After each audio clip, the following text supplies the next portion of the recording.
if you are interested in the study of Yiddish and related Yiddish topics, then the University of Michigan is one of the best places you can be doing it right now, because we have not only an instructor of the Yiddish language, but if you want to engage with Yiddish in any sort of context, literature, history, politics, whatever you can think of, then we'll have one or several people who can do that. So it's a great environment if you want to foster your Yiddish career.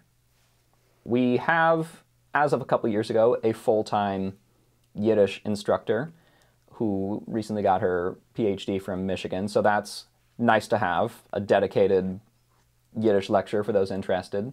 You can take up to 3 years of Yiddish at Michigan, and so I went through all those 3 years.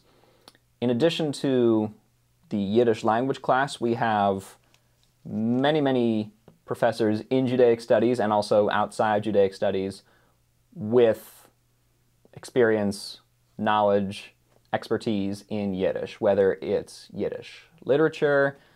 We have now a historian of East European Jewry who brings the historian's perspective to Yiddish.